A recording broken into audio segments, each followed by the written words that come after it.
बिस्मिल्लाहिर्रहमानिर्रहीम, अस्सलाम वालेकुम। मैं हूं गुलफाम चौधरी। आप देख रहे हैं मेरा फेसबुक पेज और यूट्यूब चैनल। पाकिस्तान की सियासत में अहम तरीन डिवेलपमेंट हो रही हैं और मुसलसल डिवेलपमेंट्स मुतवक्के हैं। यकीनी तौर पर जो पाकिस्तान के हालात हैं वो यकसर बदलने जा रहे हैं और बड़ी बड़ी तब्दीलियाँ मुतवक्के हैं। इस हवाले से हमारे साथ मौजूद है सिद्दीक जान साहब। उनसे जानते हैं क्या डिवेलपमेंट हुई हैं, पहले उनकी बात सुनते हैं फिर उस पर बात करते हैं। और तारिक बाजवा साहब के पास है। हो सकता है 27 को बेंच पे टूट जाए, हो सकता है कुछ आज छुट्टी पे चला जाए, हो सकता है ये 15-20 दिन की डेट डाल दे। अच्छा 15 दिन बाद पता चले जी एक जा छुट्टी पे चला गया, अब जी वो 2 महीने छुट्टियों पे है। तो ये जो जजेस हैं शहबाज रिजवी साहब और तारिक बाजवा साहब, ये अपनी रिटायरमेंट तक भी ये केस चला सकते हैं अगर चलाना चाहें तो। कि मुझे नहीं पता इन्होंने कब रिटायर होना है, लेकिन ये अपनी रिटायरमेंट तक भी ये केस चला सकते हैं। अच्छा अगर ये फैसला करना चाहें तो फैसला तो आज हो जाता, अगर ये फैसला करना चाहें तो 27 मई को फैसला हो जाएगा, कोई मसला नहीं है, इसमें कोई लंबी चौड़ी बात नहीं है। इस पॉइंट के ऊपर, जिस पॉइंट के ऊपर ये जमानते हैं, इसके ऊपर पहले एक बड़ा तगड़ा फैसला दे चुके हैं। मुझे वो बेंच याद नहीं है, शायद उसमें भी तारिक सलीम शेख साहब थे या उसमें पन्नू साहब थे या असद जावेद घुराल साहब थे, मुझे ये नहीं पता। कि बहुत ही तगड़ा ऑर्डर इसके ऊपर, बड़ा क्लियर ऑर्डर इसके ऊपर, ये कोई लंबी चौड़ी बात नहीं है, बड़ा क्लियर ऑर्डर मौजूद है। ये आधे घंटे का केस है। तो फैसला करना चाहिए जजेस, तो ये 27 मई को इमरान खान को इसमें जमानतें दे सकते हैं। बिल्कुल इसी तरह से अलकादिर केस जो है, अगर इसको वो डिसाइड करना चाहें तो नेक्स्ट वीक में ये डिसाइड हो जाएगा। डिसाइड ना करना चाहें तो ये अगले 6 महीने भी डिसाइड नहीं होगा। इसलिए इन इमरान खान की रिहाई का तल्लुक 26 आईनी तरमीम के बाद इससे नहीं है कि केस मेरिट पे कितना अरसा चलना है या कितना अरसा चलना चाहिए, इससे कोई तल्लुक नहीं है। इससे ये डिपेंड करता है कि पस पर्दा क्या फैसले हुए हैं कि हाँ बहुत हो गया है, मुल्क को अब इस्तेकाम की ज़रूरत है, चीज़ों को हमने नॉर्मलाइज करना है, टेम्परेचर को हमने नीचे लाना है, तो लिहाजा अदालतों को आज़ाद किया जाए, जजेस को मेरिट पे फैसले करने दिए जाएँ और मतलब इमरान खान को रिहा होने दिया जाए अदालतों के ज़रिए, मुकम्मल फैसलों के ज़रिए। क्योंकि आपने देखा कि कुछ चीज़ें तो हमें नजर आई जो पॉजिटिव है, जिनकी तारीफ़ करनी चाहिए कि अलीमा खान साहबा का 20 माह बाद नाम जो है वो ECL से निकला है। अलीमा खान साहबा की 54 रोज़ बाद इमरान खान से अडयाला में मुलाकात कराई गई है। उनके रऊफ़ हसन साहब का 1.5-2 साल बाद नाम ECL से निकला है। ये चीज़ें पॉजिटिव हैं, इनकी तारीफ़ करनी चाहिए और इनकी हम ज़ाहिर तारीफ़ कर भी रहे हैं। लेकिन बाकी इमरान खान साहब का फैसला जो है वो देखते हैं चीज़ें किस तरह से आगे बढ़ती हैं। अच्छा अब इसके ये 2 इमरान खान साहब के केसेस हैं मेन, और बाकी इमरान खान साहब की बेटों से जो बातचीत हो रही थी उस पर मैं कल रात को बड़ी तफसील से हारून रशीद साहब के साथ प्रोग्राम में बता चुका हूँ कि वो दरख्वास्तें गई थी पंजाब हुकूमत की, इनके सुप्रिटेंडेंट जेल की तरफ से, इंतजामी की जानिब से, कि इमरान खान की उनकी बेटों से बातचीत पर पाबंदी लगाई जाए। वो दरख्वास्त उनकी मुस्तरद हो गई है। ये भी मेरे लिए बड़ी खबर है कि शाहरुख अर्जुमन साहब ने इमरान खान साहब के खिलाफ दरख्वास्त मुस्तरद किया। ये मेरे लिए बहुत बड़ी खबर है, ये मेरे लिए बहुत बड़ी खबर है, ये मेरे लिए बहुत बड़ी खबर है। ये दरख्वास्त मुस्तरद होना भी ये बताता है कि नहीं, चीज़ें कुछ न कुछ तब्दीली है, कोई 1%, 2%, 3% तब्दीली है। क्योंकि सुप्रिटेंडेंट जेल की एप्लीकेशन जाए, पंजाब हुकूमत की एप्लीकेशन जाए, नून लीग के अफसरान की एप्लीकेशन जाए और शाहरुख अर्जुमन साहब उसको मुस्तरद कर दें, मेरे लिए ये बहुत बड़ी खबर है। बिल्कुल इसी तरह से जिस तरह से अलीमा खान साहबा और रऊफ़ हसन साहब का नाम इनाम अमीन मिन्हाज साहब और खादिम सोमरो साहब ने ECL से निकाला है, ये मेरे लिए बहुत बड़ी खबर है, ये मेरे लिए बहुत बड़ी खबर है।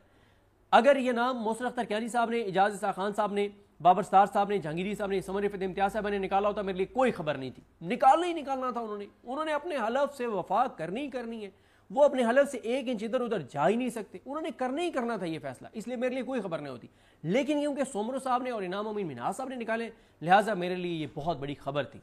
अब आ जाए इस बात पर कि ये बात क्यों चल रही है कि कोई पस पर्दा जो है वो कोई बातचीत हो रही है। अच्छा मेरा ये ख्याल है कि अगर तो मुल्क को इस्तेकाम की तरफ लेकर जाना है और इस बात का कहीं फैसला हो गया है कि बस बहुत हो गया है, बहुत कर लिया है, और अभी क्योंकि ख़तरात भी मौजूद हैं कि दोबारा मोदी कोई छेड़छाड़ कर सकता है, क्योंकि मोदी बर्बाद हो गया अपने मुल्क के अंदर, तो बहुत हो गया, अब चीज़ों को आगे बढ़ाएं। साबित हो गया इस जंग में कि PTI ही पाकिस्तान का मुकदमा लड़ सकती है, इमरान खान ही पाकिस्तान का मुकदमा लड़ सकते हैं, PTI का सोशल मीडिया ही ये मुकदमा लड़ सकता है। पाकिस्तान के अवाम इमरान खान के साथ हैं और अवाम फ़ौज के पीछे थी, फ़ौज ने इतनी बड़ी कामयाबी हासिल की, और ये ज़रूरी है कि आइंदा भी पाकिस्तान के अवाम पाकिस्तान की फ़ौज के पीछे खड़े रहें। तो उसके लिए ज़रूरी है कि हमने इंटरनल चीज़ों को ठीक करना है, टेम्परेचर को नीचे लाना है, अदालतों को आज़ाद करना है, नाइंसाफ़ी को बंद करना है, जुल्म जबर को बंद करना है, बर्बरियत को बंद करना है, इंसानी हकूक़ की पामालियों को रोकना है, बेगुनाहों को, असीरान को रिहा करना है। अगर तो ये फैसला हो गया है फिर ये नहीं हो सकता कि ये तासुर दिया जाए कि इमरान खान 100% अपने उसे अपनी कुव्वत से, अपनी ताकत से, अपने जोर बाजू से जंग जीत गए हैं, कि वो 2 साल उन्होंने गुजारे लेकिन अदालतों से ही वो रिहा हुए हैं, अदालतों के फैसलों के जरिए रिहा हुए हैं। मेरा ख्याल है कि निज़ाम ये अफोर्ड नहीं कर सकता। मेरा ख्याल है कि तासुर ये दिया जाएगा कि कोई पस पर्दा बातचीत हुई है, कोई डील हुई है, कोई मामला तय हुए हैं, कोई शहबाज शरीफ ने इसमें वो किया है, कोई हुकूमत का भी इसमें क्रेडिट है।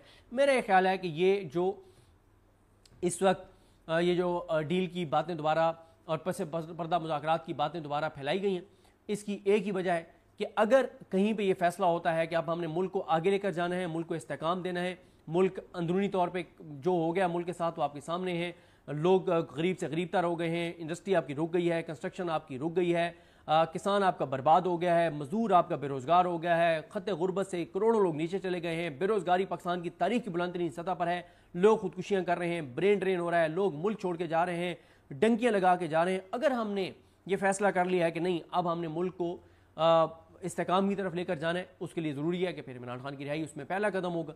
तो इमरान खान की रिहाई में ये निज़ाम ये अफोर्ड नहीं कर सकता कि ये तासुर जाए कि इमरान खान अपने ज़ोर बाजू से जीता है। ये निज़ाम ये अफोर्ड नहीं कर सकता, ना ये कभी ये निज़ाम ये तासुर जाने देगा। तासुर यही बनाया जाएगा कि कोई पस पर्दा बातचीत हुई है, कोई डील हुई है और इमरान खान बातचीत के जरिए ही बाहर आया है। ये निज़ाम ये अफोर्ड नहीं कर सकता कि ये तासुर जाए कि इमरान खान अदालतों के जरिए फैसलों के जरिए बाहर आए। और इमरान खान इसका क्या चाहता है? इमरान खान चाहता है कि वो अदालती फैसलों के जरिए बाहर आए, परोल के जरिए शायद वो नहीं चाहते कि वो बाहर आए।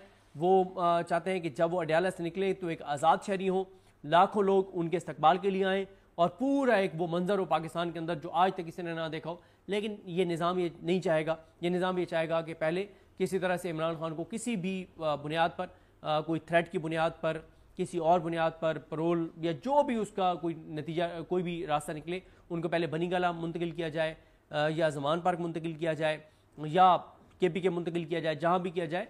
और उसके बाद फिर वो स्टेप बाय स्टेप वो उनकी एक अदालतों से फैसले आए और वो एक आज़ाद शहरी बने, एकदम वो एक आज़ाद शहरी बने और अडयाला से ही वो निकलें तो पूरे पाकिस्तान से लोग अडयाला की तरफ रवाना हों और पूरे पाकिस्तान से लोग इस्लामाबाद पहुँच चुके हों, इस्लामाबाद में लाखों लोग हों और कई मतलब दिन लगे इमरान खान को लाहौर पहुँचने में। ये निज़ाम ये अफोर्ड नहीं कर सकता। इसलिए ये बातचीत चलाई गई है कि कोई बातचीत हो रही है, कोई डील हो रही है, मामलात हो रहे हैं, ताकि इमरान खान को अगर रिहा भी किया जाए तो इस तासुर के साथ किया जाए कि वो किसी डील के नतीजे में बाहर आए हैं। मेरी ये असेसमेंट है, गलत हो सकती है। बहरहाल देखते हैं, अभी आप कुछ नहीं कह सकते इमरान खान की रिहाई कब तक है।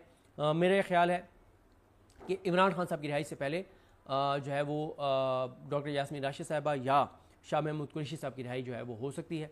और क्योंकि उनके केसेस अब उस स्टेज पे हैं कि उनकी ज़मानतें हो जाएं और होनी चाहिए। यास्मीन राशिद साहबा की ज़मानत होनी चाहिए, एजाज चौधरी साहब, उमर सरफराज चीमा साहब, मियां महमूद रशीद साहब और इन सब की जो है वो रिहाई होनी चाहिए। बहरहाल देखते हैं चीज़ें कैसे आगे बढ़ती। जी बिल्कुल, जिस तरह से आपने सिद्दीक जान साहब को सुना कि आइंदा आने वाला जो हफ्ता है, ये चंद दिन है, ये पाकिस्तान की सियासत में कितने अहम हैं और इसमें जो पाकिस्तान की सियासत है उसमें कितनी बड़ी तब्दीलियां मुतवक्के हैं। अल्लाह पाक वतन अजीज़ का हामी व नासिर हो। पाकिस्तान जिंदाबाद।